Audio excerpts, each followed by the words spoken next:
The moment Emily walked into the gym, the laughter stopped. The thud of basketballs, the squeak of sneakers, all fell silent. Every eye turned toward her. She was new, quiet, and different. Her clothes were simple, her sneakers worn, and she didn't try to blend in. For a second, she hoped maybe she'd finally found a place where she could belong. But the whisper that followed her down the court crushed that hope fast. Who invited her? Hey everyone, before we dive into this powerful story about courage, kindness, and standing tall when the world tries to knock you down, make sure to subscribe to your channel name, hit that like button, and drop a comment below if you believe kindness can truly change lives. Your support helps us share more stories that inspire and bring light to the world. Emily had just moved to the small town of Riverbend with her mom after her parents' divorce. It wasn't easy. Her mom worked long shifts at a diner, and Emily mostly kept to herself. She didn't have fancy clothes, didn't wear makeup, and didn't talk much. But what no one knew was that Emily had spent years training in karate. Not because she wanted to fight, but because her dad used to tell her, real strength isn't about hurting people. It's about knowing you can, but choosing kindness instead. So, when the school gym became her battlefield, Emily wasn't thinking about revenge. She was just trying to make it through another day. It started small, whispers behind her back, a few giggles when she walked by, the occasional bump in the hallway. But in high school, little things grow fast. And by the end of the week, Emily had become the favorite target of 3 girls who ruled the gym like it was their personal kingdom: Sarah, the captain of the volleyball team, Maddie, her loud, sarcastic best friend, and Chloe, who just followed along because she was scared of being next. On Friday afternoon, Coach Thompson told everyone to pair up for warm-ups. Emily didn't have a partner, and as usual, nobody stepped forward. Then, with a smirk, Sarah called out, "Hey new girl, you can work with us." For a second, Emily felt a spark of hope, maybe they were finally giving her a chance. But as she walked over, Sarah whispered something to Maddie, and they all laughed. They weren't offering kindness. They were setting her up. When Coach turned his back, the girls started their game. They hit the ball just out of Emily's reach, rolling their eyes every time she missed. Maddie muttered, "Guess karate doesn't help you catch a ball, huh?" Emily froze. They knew. Later, in the locker room, the teasing turned into something darker. Sarah blocked the exit and smirked. "So, you're some kind of karate master, huh? Why don't you show us some moves?" Emily shook her head softly. "I don't fight people." Maddie laughed. "Oh, she doesn't fight. She probably just pretends." The laughter stung. But before Emily could respond, Sarah shoved her shoulder hard enough to send her bag tumbling to the floor. "Come on, new girl," she taunted. "Let's see what you've got." The room went quiet. Emily bent down slowly, picked up her bag, and whispered, "You don't want me to do that." Sarah laughed again, but there was something shaky in her voice this time. "Or what?" Emily looked up, calm, steady, eyes soft yet strong. "Because I might embarrass you." That made the whole group snicker.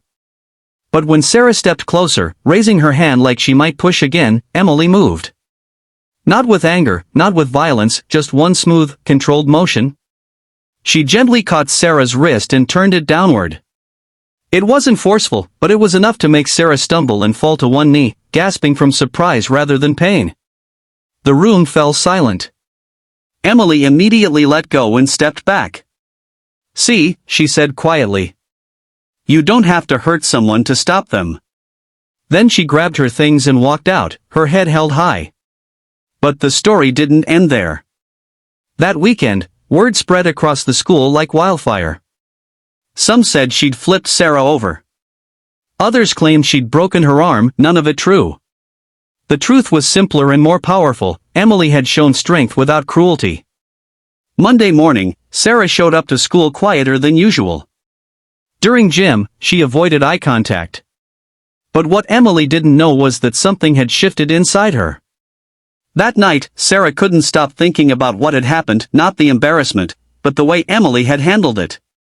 There was no yelling, no revenge, just calm confidence. And for the first time, Sarah realized how cruel she'd been. After practice, Sarah found Emily sitting alone on the bleachers, reading. "Hey," Sarah said softly. Emily looked up, cautious. "Hi." Sarah hesitated. The words felt heavy. "Look. I was a jerk. You didn't deserve any of that." Emily blinked, unsure what to say. She nodded slowly. "Thank you." Sarah shuffled awkwardly. I guess I was trying to look tough in front of everyone. But you didn't even try, and somehow you were stronger than all of us." Emily smiled gently. "My dad always said real strength is kindness. Most people just don't see it that way." Sarah sat down next to her. "I see it now." It took time, but that moment planted a seed. Sarah started defending other students when they got picked on. Maddie eventually apologized too, embarrassed by how far things had gone. Chloe joined Emily at lunch one day, and they became friends. The gym, once the stage for cruelty, slowly turned into a place of respect. A few weeks later, Coach Thompson organized a kindness challenge, encouraging every team to find ways to support each other. It was Sarah's idea. When she stood in front of the class and admitted she used to be a bully, everyone went quiet. But instead of laughing, they listened. Some even clapped. Because it takes real courage to admit when you've been wrong. Emily didn't say much that day. She didn't have to. Her actions had already spoken louder than any words could. Months later, at a local tournament, the volleyball team was struggling. The crowd was restless, tension high. During a break, Sarah spotted Emily sitting in the stands, watching quietly. She walked over and grinned nervously. "Hey, think your kindness powers can help us win?" Emily laughed softly. "Kindness won't score points. But it can remind your team to trust each other." Sarah nodded. When she returned to the court, she shouted encouragements instead of criticism. Her team relaxed, started smiling again, and they won. Afterward, Sarah ran to Emily and hugged her. "You were right. Kindness really is powerful." Emily smiled. "Told you." Sometimes the strongest people aren't the ones who fight back with fists or words, they're the ones who stay kind, even when the world isn't kind to them. Emily didn't change her school by fighting. She changed it by forgiving, by choosing to lead with empathy instead of anger.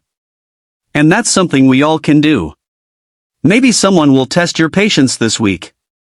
Maybe you'll see someone being treated unfairly. Remember Emily's story. Remember that kindness isn't weakness, it's quiet strength. The kind that changes hearts, not just moments. So, if this story touched your heart, don't forget to like this video, subscribe to your channel name, and share it with someone who might need a reminder that kindness can be stronger than cruelty. Together, we can make the world a little softer, a little braver, and a whole lot kinder, one act at a time.